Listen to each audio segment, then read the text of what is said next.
প্রথম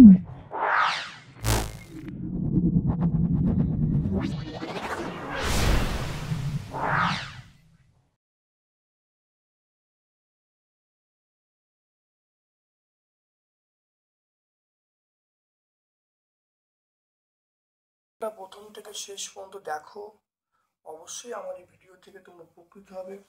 যদি ভালো লাগে তাহলে লাইক করবে, যারা চ্যানেলটাকে সাবস্ক্রাইব করোনি চ্যানেলটাকে সাবস্ক্রাইব করবে, বেল বাটনে ক্লিক করে দেবে।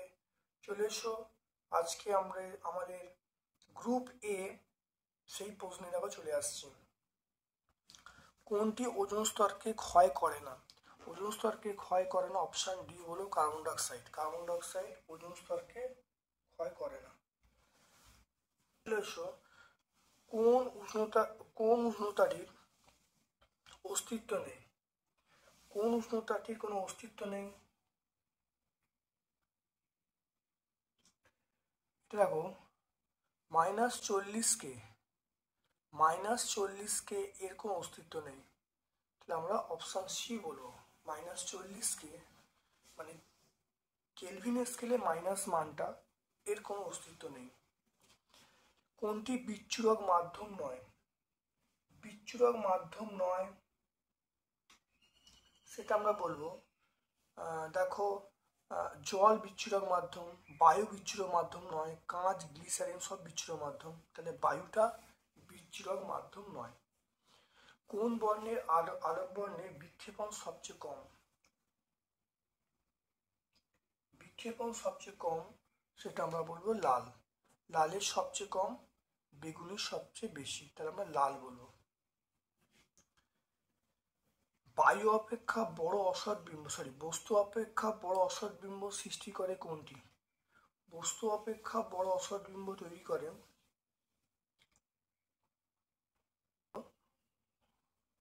উত্তর লেন্স। হ্যাঁ, উত্তর লেন্স অনেক বড় প্রতিবিম্ব তৈরি করে, তাহলে আমরা উত্তর লেন্স বললাম।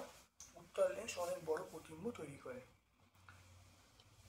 ও কোন আয়নটির সর্ববহিস্থ কক্ষপথে 8টা ইলেকট্রন নেই?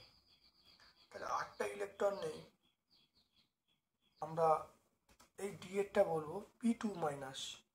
P2- এর বহিস্থ কক্ষে 8টা ইলেকট্রন নেই, বাকিগুলো কিন্তু বহিস্থ কক্ষে 8টা করে ইলেকট্রন থাকে, কিন্তু P2- এর বহিস্থ কক্ষে 8টা ইলেকট্রন নেই। কেন দেখে নাও। প্রথমে দেখো, ক্যালসিয়াম 2+, আমি প্রত্যেকটা করে দেখে নাও। 1.6, দেখো ক্যালসিয়াম 2+, অক্সিজেন, এটা এক অক্সিজেন 2-, অ্যালুমিনিয়াম 3+, ফসফরাস 2-।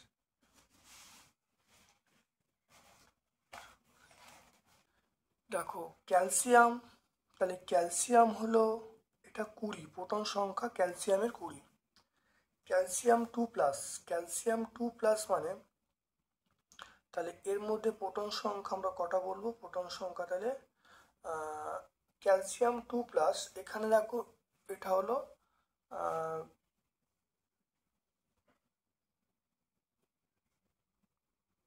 তাহলে 2+ মানে দুটো ইলেকট্রন ত্যাগ করেছে।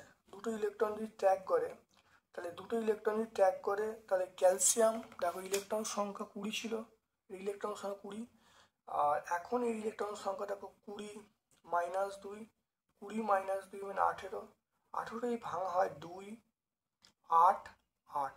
দেখো এর বহিস্থ কক্ষে 8টা ইলেকট্রন আছে। অক্সিজেন, অক্সিজেন দেখো, অক্সিজেন মানে আমরা বলবো এটা হলো 16, আর এইটা O2- মানে 16+2 মানে 18, 18 মানে 2, 8, 8, এরও 8টা আছে। অ্যালুমিনিয়াম, অ্যালুমিনিয়াম দেখে না, অ্যালুমিনিয়াম এটা হলো অ্যালুমিনিয়ামের ইলেকট্রন সংখ্যা এটা 13। অ্যালুমিনিয়াম ইলেকট্রন সংখ্যা আমরা কত বলবো? 13 বলবো। আর এইটা দেখো অ্যালুমিনিয়াম 3+, অ্যালুমিনিয়াম 3+ মানে আমরা বলবো 13 - 3 মানে 10, তাহলে 2 8। তাহলে দেখো প্রথম এইগুলো সব 8টা করে ইলেকট্রন আছে বহিস্থ কক্ষে। ফসফরাস 2 মাইনাস, ফসফরাসটা হলো 15। এবার এখানে 15 আর 2 মাইনাস মানে 15 প্লাস 2, তাহলে 15 ফসফরাস হলো 15, তার সঙ্গে 2 মাইনাস, তাহলে ফসফরাস 2 মাইনাস হলো 17। এটা 17টাকে ভাঙলে কত হবে? 2 8 7। এখানে বাকিগুলো দেখো বহিস্থ কক্ষে 8টা করে ইলেকট্রন আছে, শুধু ফসফরাস আয়নে বহিস্থ কক্ষে 7টা ইলেকট্রন আছে। সেই জন্যে আমরা দেখো বলবো অপশান ডি বলবো। কোনটি লুইস ডট অঙ্কন করা সম্ভব নয়? কোনটা লুইস ডট অঙ্কন করা সম্ভব নয়? আমরা O2টা লুইস ডট অঙ্কন করব, বাকিগুলো কিন্তু সব লুইস ডট আঁকতে পারবো। অক্সিজেনটা লুইস ডট অঙ্কন করা সম্ভব নয়। বায়ুমণ্ডলের উষ্ণতম স্তরটির নাম কি? বায়ুমণ্ডলের উষ্ণতম স্তরটির নাম, সবচেয়ে বেশি উষ্ণতম স্তরটার নাম সেটা হলো আমরা বলবো এক্সোস্ফিয়ার। দেখো থার্মোস্ফিয়ারও তাপমাত্রা অনেক বেশি থাকে, থার্মোস্ফিয়ারও তাপমাত্রা 1200 ডিগ্রি সেন্টিগ্রেড হয়ে যায়, কিন্তু এর থেকে বেশি আমাদের দেখো এক্সোস্ফিয়ারের তাপমাত্রা দেখো 1200 ডিগ্রি সেন্টিগ্রেডেরও বেশি। তাহলে আমরা কিন্তু এক্সোস্ফিয়ার বলবো। হ্যাঁ, থার্মোস্ফিয়ারে তাপমাত্রা বেশি হয় কিন্তু তার থেকেও বেশি এক্সোস্ফিয়ার, তাহলে আমরা এক্সোস্ফিয়ার বলবো। এক্সোস্ফিয়ার একটি তরল জীবাশ্ম জ্বালানির নাম। একটি তরল জীবাশ্ম জ্বালানির নাম পেট্রোল বলবো। তাহলে আমরা পেট্রোল বলবো, কেরোসিন বলবো। তাহলে পেট্রোল, কেরোসিন এগুলো হলো তরল জীবাশ্ম জ্বালানি। কেনেলি হেভিসাইড স্তর ড্যাশ তরঙ্গ প্রতিফলিত করে। কেনেলি হেভিসাইড স্তর ড্যাশ তরঙ্গ প্রতিফলিত করে। এখন কেনেলি হেভিসাইড স্তর অবস্থান করে, এটা রেডিও তরঙ্গ। তাহলে রেডিও প্রতিফলিত করে। তাহলে কেনেলি হেভিসাইড স্তর এটা আয়নমণ্ডলে অবস্থান করে, আর আয়নমণ্ডলে কি তরঙ্গ প্রতিফলিত করে? অবশ্যই রেডিও তরঙ্গ প্রতিফলিত করে। তারপর দেখো ভ্যান অ্যালেন বিকিরণ বায়ুমণ্ডলে কোন স্তরে দেখা যায়? এটা হলো ম্যাগনেটোস্ফিয়ার।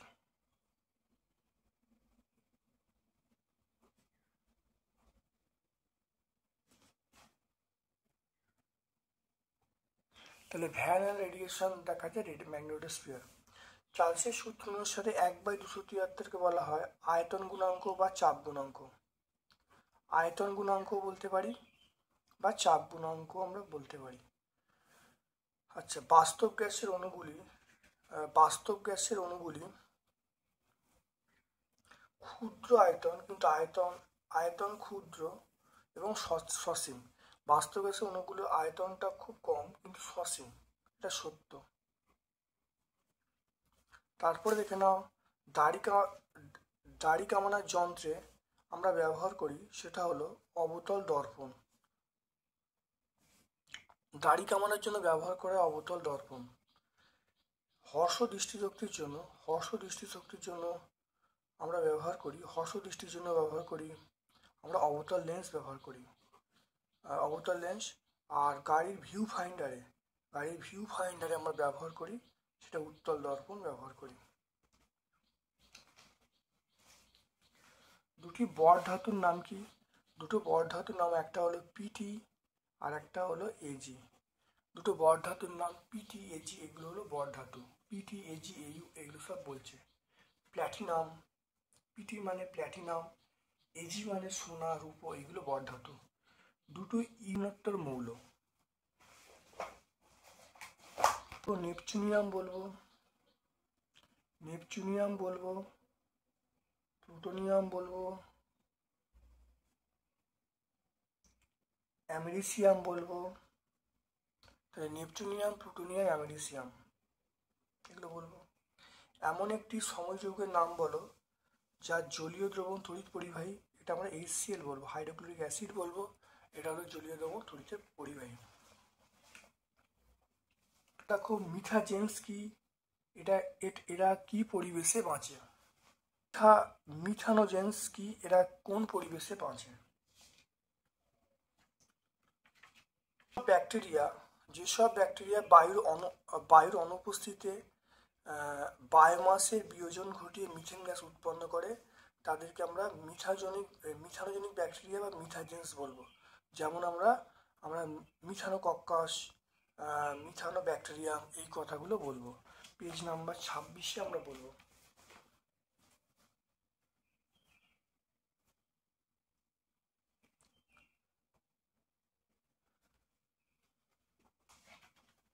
চলে এসো, দেখো 15 ডিগ্রি সেন্টিগ্রেড তাপমাত্রায় 750 মিলিমিটার এইচজি চাপে নির্দিষ্ট ওয়ারে গ্যাসের আয়তন 14.4 লিটার।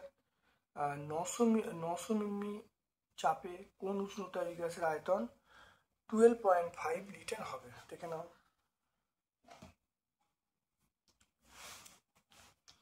3.2 চলে এসো, দেখো 3.2 দেখে নাও, এটা দেখে নাও T1 মানে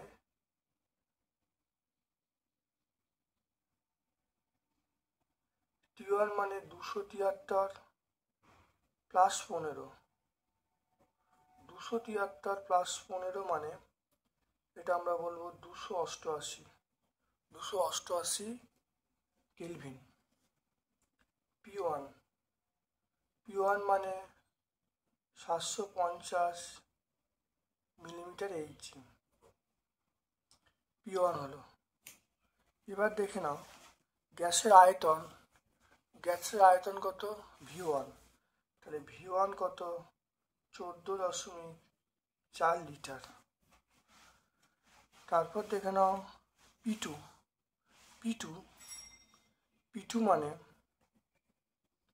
P2 মানে 900 মিমি এইচজি, P2। তারপর দেখো V2 মানে 12.5 লিটার। আর T2 মানে আমরা জিজ্ঞাসার চিহ্ন। দেখে নাও, আমরা জানি P1V1/T1 সমান আমরা বলবো P2V2/T2। তাহলে P1 মানে 750, V1 মানে 14.4, T1 মানে আমরা বলবো 288 সমান আমরা বলবো P2 মানে বলবো 900, V2 মানে 12.5 আর T2-র মানটা 12 হবে। দেখে নাও, তাহলে T2-র মান দেখো, T2-র মান বার করতে গেলে তাহলে এইটার সঙ্গে এটা গুণ করব আর এটাকে ভাগ করব। তাহলে 900 ইন্টু 12.5 ইন্টু 288 ভাজিতক আমরা কত বলবো? এইটা 750 ইন্টু 14.4। এটা ভাগ করতে হবে, ভাগ করলে উত্তরটা পাবো।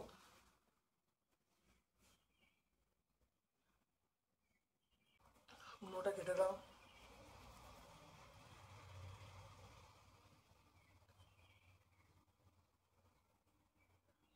ও 300। এটা কত পাবো? 300 পাবো। এটা ভাগ করলে কত আনসার পাবো? 300।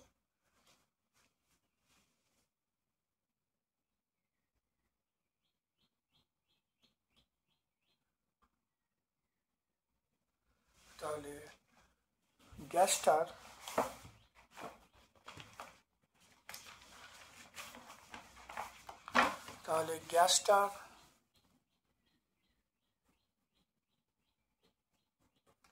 গ্যাসটির তাপমাত্রা 300 কেলভিন। 300 কেলভিন মানে 300 মাইনাস 273 ডিগ্রি সেন্টিগ্রেড, তাহলে আমরা বলবো 27 ডিগ্রি সেন্টিগ্রেড। তাহলে অ্যান্সার পেয়ে যাবো 27 ডিগ্রি সেন্টিগ্রেড।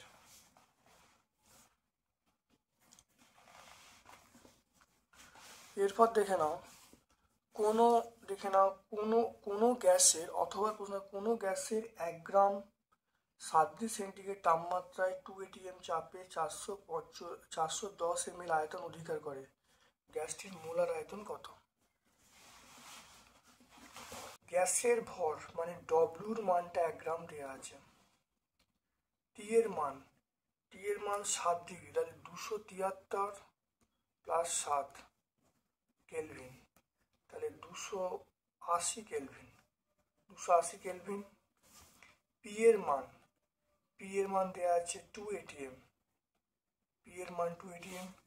আর আয়তন ভি এর মান 410 ml, তাহলে ভি মানে 410 ইন্টু 10⁻³ L, এটা হয়ে গেল।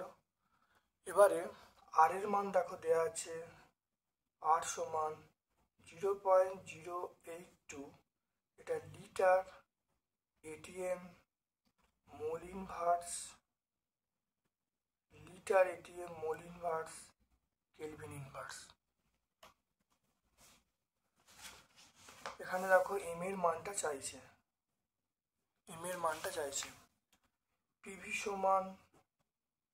পিভি সমান দেখো এনআরটি, জানি, পিভি সমান W/M RT, তাহলে এম এর মান দেখো এখানে বার হচ্ছে এম সমান WRT বাই পিভি, তাহলে এখান থেকে দেখো এম এর মান পেয়ে গেলাম ডব্লুর মানটা 1, আর এর মানটা 0.082, আর এর মানটা দেওয়া আছে। টি এর মান দেওয়া আছে আমরা 280 বলবো। পি এর মান দেওয়া আছে 2, আর ভি এর মান দেওয়া আছে 410 ইন্টু 10⁻³ প্রত্যেকের দেখো মানগুলো বসিয়ে দিলাম, দেখে নাও। দেখো এখানে দেখো ডব্লুর মান দেখে নাও, ডব্লুর মান, টি এর মান, পি এর মান, ভি এর মান, আর এর মান দেওয়া আছে। তাহলে পিভি সমান W/M RT, এখানে এম এর মান বার করছি, সবাইয়ের মান দেখো বসিয়ে দিয়েছি। বসিয়ে দিয়ে দেখে নাও, তাহলে এখানে দেখে নাও এম সমান তাহলে 0.082 ইন্টু 280 ইন্টু এটা উপরে উঠলে 10⁻³ এটা বাই 2 ইন্টু 410। এখান থেকে আমরা এম এর মান পেয়ে যাবো, এটাকে গুণ করলে দেখে নাও, এটার সাথে গুণ করলে তাহলে এটা আমরা 82 পাবো। এটা মানে 1000, 1000-এর সঙ্গে এটা গুণ করলে কত পাবো? 82 পাবো, ইন্টু 280 বাই 2 ইন্টু 410, এটা কাটলে 41, এটা দেখো তাহলে 28 পেয়ে যাব। তাহলে এম এর মানটা আমরা পেয়ে গেলাম 28।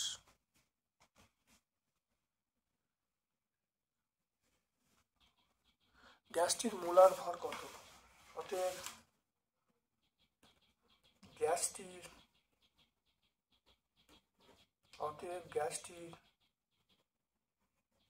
গ্যাসটির মোলার ভর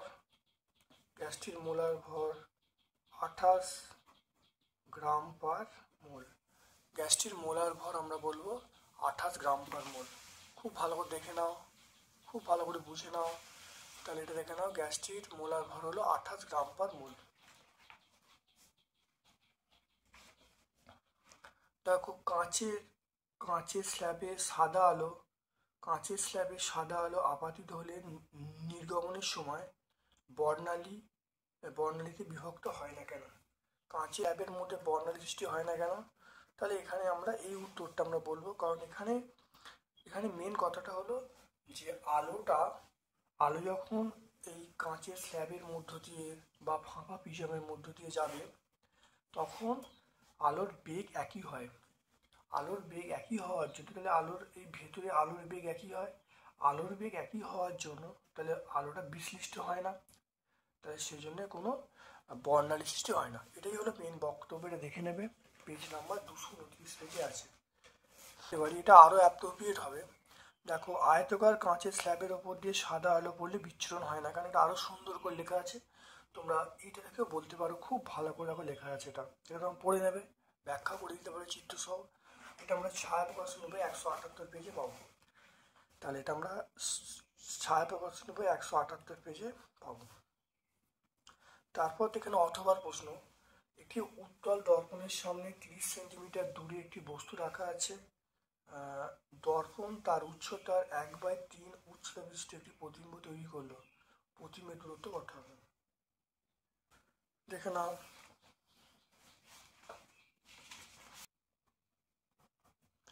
থ্রি পয়েন্ট থ্রি অথবা, তাহলে ইউ দেওয়া আছে, ইউ দেওয়া আছে 30 সেন্টিমিটার। দর্পণ তার উচ্চতার 1/3 অংশ উচ্চতা সম্পন্ন প্রতিবিম্ব তৈরি করলো। তাহলে প্রতিবিম্ব দূরত্ব কত? তাহলে এটা ভি চাইছে, ভিটা চাইছে। তাহলে আমরা জানি রৈখিক বিবর্ধন, রৈখিক বিবর্ধন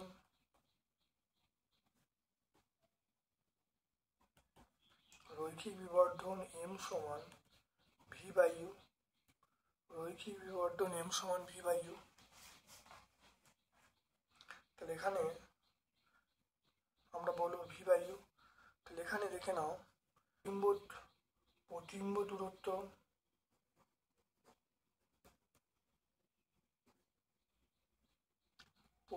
দূরত্ব বাই বস্তু দূরত্ব, প্রতিবিম্ব দূরত্ব বাই বস্তু দূরত্ব সমান,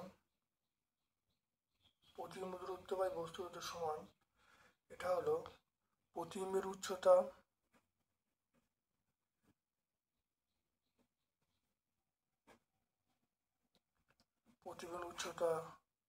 বাই বস্তুর উচ্চতা।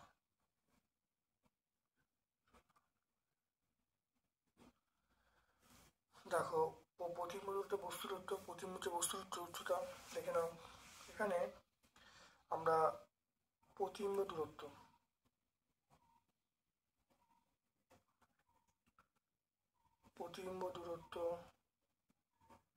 বাই বস্তু দূরত্ব মানে কত?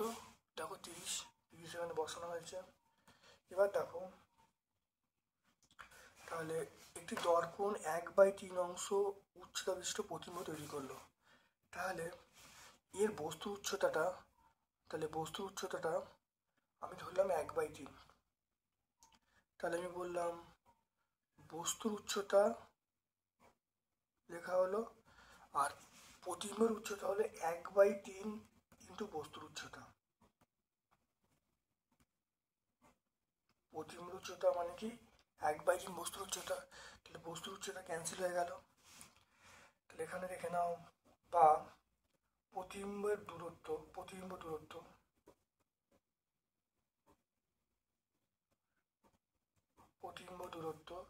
30 ইন্টু 1/3, 30 ইন্টু 1/3 মানে 10। তাহলে 10 সেন্টিমিটার। তাহলে অ্যান্সারটা পেয়ে গেলাম কত? 10 সেন্টিমিটার। দেখে নাও 3.4, কোনো পর্যায় বরাবর বাম থেকে ডান দিয়ে গেলে মৌলগুলো আয়নাইজেশন শক্তির কিরূপ পরিবর্তন ঘটে?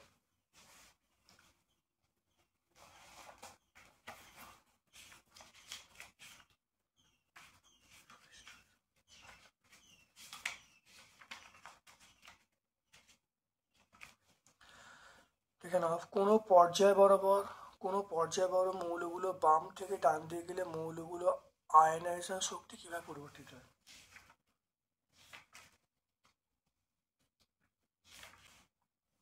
দেখে নাও, মৌলগুলো দেখো আয়নাইজেশন শক্তি বাম থেকে ডানে গেলে বৃদ্ধি পাবে। তাহলে আমরা এটা দেখে নাও, দেখো আয়নাইজেশন শক্তি বাম থেকে ডানে গেলে বৃদ্ধি পাবে, আর শ্রেণীগতভাবে ওপর থেকে নিচে নামলে হ্রাস পাবে। 102 পেজে পাবো, পেজ নাম্বার আমরা 102 এটা সবটা পাবো। তারপর দেখে নাও আয়নীয় যৌগ সমযৌগের বৈসাদৃশ্য লিখতে বলছে। আয়নীয় যৌগ এবং সমযৌগের পার্থক্য। আয়নীয় যৌগগুলো কঠিন পদার্থ হয়, সময়ী যৌগগুলো সেগুলো হলো কঠিন, তরল, গ্যাস সবই হতে পারে। আর দেখো আয়নীয় যৌগগুলো গলনাঙ্ক এবং স্ফুটনাঙ্ক বেশি হয়, আর সমযৌগ গলনাঙ্ক স্ফুটনাঙ্ক অপেক্ষিত কম হয়। আর আয়নীয় যৌগগুলো তড়িৎ পরিবহন করতে পারে, সমযৌগ তড়িৎ পরিবহন করতে পারে না। তারপর যেমন এর একটা ব্যতিক্রম হলো HCl। আয়নীয় যৌগে তো অণুর অস্তিত্ব নেই, সমযৌগের অণুর অস্তিত্ব আছে। পেজ নাম্বার 107-এ আমরা বলবো। তারপর দেখে নাও সমযোজ্যতার পরিমাপ করা কিভাবে, একটু উদাহরণের সাহায্যে বুঝিয়ে দাও।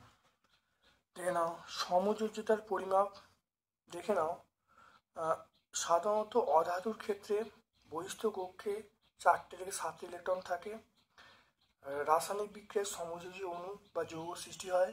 সমযোজী যৌগের অণুর অস্তিত্ব আছে, তাই সমযোজী আণবিক ভর কথাটা ব্যবহার করা হয়। সমযোজী অণুতে যতগুলো ইলেকট্রন জোড় গঠন করে সেগুলি তার যোজ্যতা নির্ধারণ করে। আমরা এইটুকু বলে দিলেই কিন্তু হয়ে যাবে। বা এখানে উদাহরণ আমরা দিতে পারি, যেমন হাইড্রোজেন, নাইট্রোজেন, CH4, এই উদাহরণগুলো আমরা দিতে পারি। এটা 107-এ আমরা পাবো, পেজ নাম্বার 107। তারপর দেখে নাও পোড়া চুনের কেলা ক্লোরোফর্মে লুজ ডট দেখাতে বলেছে।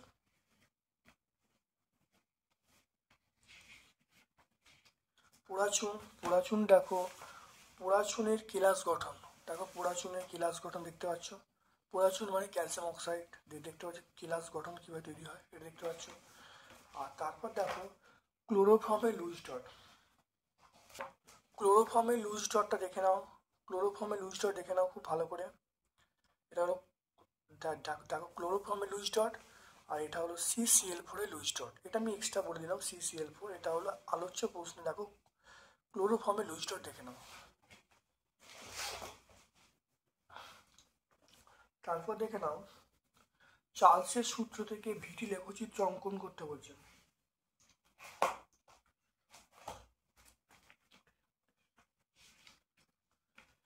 দেখো চার্লসের সূত্র থেকে দেখো ভিটি লেখচিত্র দেখে নাও। এটা ভিটি লেখচিত্র, এটা 14 পেজে আমরা পাবো। তারপর দেখো বাস্তব গ্যাসগুলি আদর্শ গ্যাসগুলির মতো আচরণ করে না, এর দুটি গুরুত্বপূর্ণ কারণ লিখতে বলছি। আমরা এই দুটো পয়েন্ট আমরা উল্লেখ করে দেবো, এই দুটো পয়েন্ট উল্লেখ করলেই হয়ে যাবে। পেজ নাম্বার 19-এ এটা আগে আমরা অবশ্যই ব্যাখ্যা করেছি।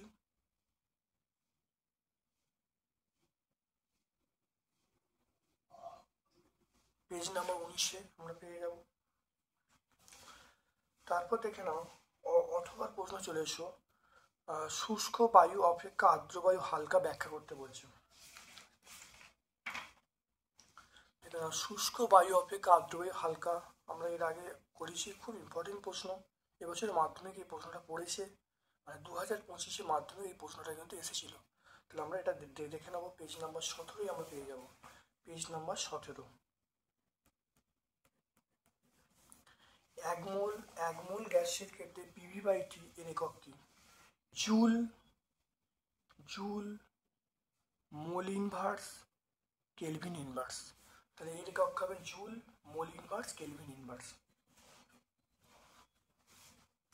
4.2 হলো উত্তল লেন্সের 2f এর দূরত্বে কোনো বস্তু রাখলে অবস্থান কীরকম হবে চিত্রসহ ব্যাখ্যা করতে বলছে। প্রতিবিম্বের আকৃতি কীরকম হবে দেখে নাও। লক্ষ্য বস্তু যদি 2f দূরত্বে থাকে, তাই লক্ষ্য বস্তু 2f দূরত্বে থাকলে তাহলে প্রতিবিম্ব কেমন হবে?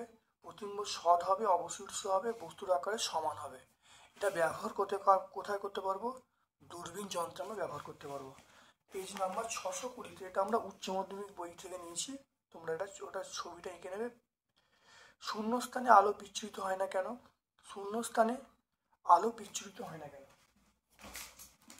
বলবে শূন্যস্থানে সব বর্ণের আলোর বেগ সমান হওয়ার জন্য শূন্যস্থানে আলো বিচ্ছুরিত হয় না।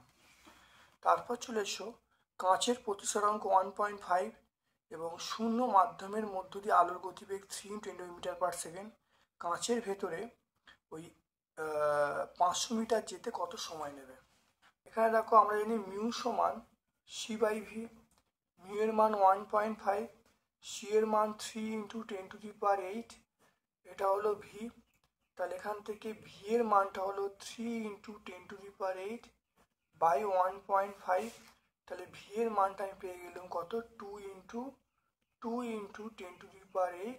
মিটার/সেকেন্ড। এবার দেখো সময় সময় মানে দূরত্ব, দূরত্ব মানে 500, তাহলে 500 বাই বেগটা, বেগ মানে 2 × 10⁸, তাহলে এটা দেখো 5 × 10⁻², বাই 2 × 10⁸। এটা করলে দেখো এটা কত হবে, 2.5। এটা সূচকের নিয়ম প্রয়োগ করলে 10⁻² - 8, তাহলে 2.5 × 10⁻⁻6 সেকেন্ড। দেখে নাও, দেখো মিউ সমান আমরা জানি c/v। মিউ এর মান 1.5, সি এর মান 0 মাত্র আলোর বেগ দেওয়া আছে, ভি এর মান পেয়ে গেলাম। সময় মানে দূরত্ব বাই গতিবেগ। দেখো 5কে 2 দিয়ে ভাগ করলে আমরা 2.5 বলবো। দেখো ওপরে 2 আছে, নিচে 8 আছে, 10⁻² থেকে -8 বাদ দেবো, বাদ দিলে -6 হবে। তাহলে সময় লাগবে কত, তাহলে 500 মিটার দূরত্ব যেতে সময় লাগবে 2.5 × 10⁻⁻6 সেকেন্ড। এরপরে দেখে নাও অথবার প্রশ্ন, বস্তুর অবস্থান অবতল লেন্সে আলোক কেন্দ্র এবং অসীম দূরত্বের মধ্যে অবস্থিত হলে প্রতিবিম্বের অবস্থান রেখাচিত্রের সাথে দেখাতে বলছে এবং প্রতিবিম্বের বৈশিষ্ট্য বলতে বলছে। অবতল লেন্সের ক্ষেত্রে আলোক কেন্দ্র এবং অসীম দূরত্বের মধ্যে একটা বস্তু আছে,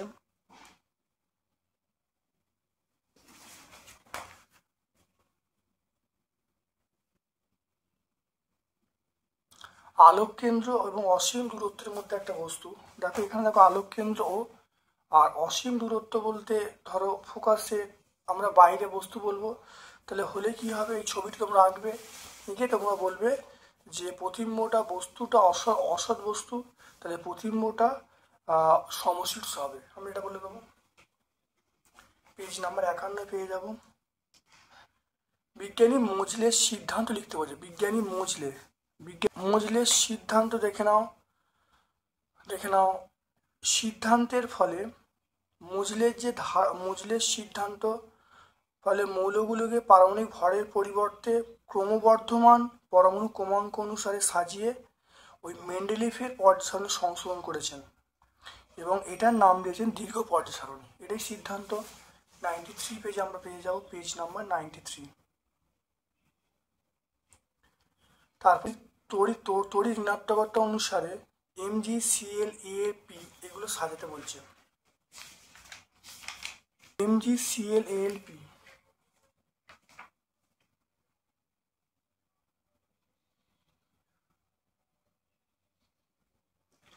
দেখে নাও, MgClAlP এই মৌলগুলো আছে, অর্থাৎ দেখে নাও এটা তৃতীয় পর্যায়ের মৌল। তাহলে পর্যায় বরাবর দেখে নাও, পর্যায় বরাবর গেলে বাম থেকে ডানে গেলে বৃদ্ধি পাবে, বাম থেকে ডানে গেলে দেখো তড়িৎ ঋণাত্মকতা বৃদ্ধি পাবে। তাহলে আমরা কি বলছি, আমাকে বলেছে অধক্রমে সাজাতে, মানে বড় থেকে ছোট। বড় মানে সবচেয়ে বড় কি হবে, সবচেয়ে বড় আমরা বলবো Cl বলবো। হ্যাঁ দেখো সবচেয়ে বড় আমরা বলবো Cl। প্রথমে আমরা Cl বলবো, তারপরে P বলবো,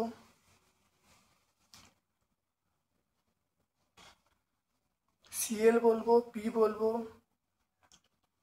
Al বলবো, Mg বলবো।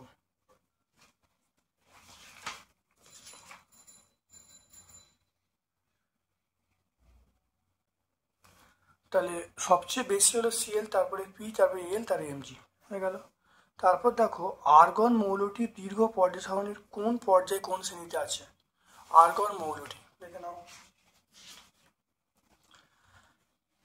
আর্গন মৌলটি দেখো দীর্ঘ পর্যায় সারণীর 18 নম্বর শ্রেণী আর 1 2 3 4 নম্বর পর্যায়। 18 নম্বর শ্রেণী এবং 4 নম্বর, তাহলে শ্রেণী হলো 18 আর পর্যায় হলো 4 নম্বর পর্যায়ে আছে, 18 নম্বর শ্রেণী এবং 4 নম্বর পর্যায়ে আছে। তারপর দেখো না অথবা প্রশ্ন, তড়িৎ ঋণাত্মকতা কাকে বলে। তড়িৎ ঋণাত্মকতা মানে অর্থাৎ অন্য কোনো মৌলের পরমাণুর সঙ্গে সমজীবী বন্ধনে থাকা অবস্থায় বন্ধন সৃষ্ট ইলেকট্রন জোড়কে অন্য কোনো পরমাণুর দিকে আকর্ষণ করার ক্ষমতাকে আমরা বলবো তড়িৎ নাট্যবাদে বলবো। 102 পেজ আমরা বলবো, পেজ নাম্বার আমরা 102-এ বলবো। তারপর দেখে না বিজ্ঞানী লোথার মেয়ার মৌলের কোন ধর্মের উপর ভিত্তি করে পর্যায় সারণী তৈরি করেছেন। মানে ওনার যে ধারণা সেটা হলো প্রথম সমভৌত ধর্মবিশিষ্ট মৌলগুলিকে একই শ্রেণীভুক্ত করেন এবং তিনি বিভিন্ন পারমাণবিক মৌল আয়তনকে অয়ক্ষ বরাবর এবং পারমাণবিক ভরকে এক্স অক্ষ বরাবর স্থাপন করে একটা আয়তন লেখ পান। অর্থাৎ লোথার মেয়ার সিদ্ধান্তে আসেন যে মৌলগুলোকে ভৌত ধর্মসমূহ পারমাণবিক ভর বৃদ্ধির সঙ্গে সঙ্গে পর্যায়ক্রমে আবর্তিত হয়। তাই লোথার মেয়ারের অন্যতম সিদ্ধান্ত হলো যে মৌলগুলির ভৌত ধর্মসমূহ পারমাণবিক ভর বৃদ্ধির সঙ্গে সঙ্গে পর্যায়ক্রমে পুনরাবৃত্ত হয়। দেখতে পাচ্ছ,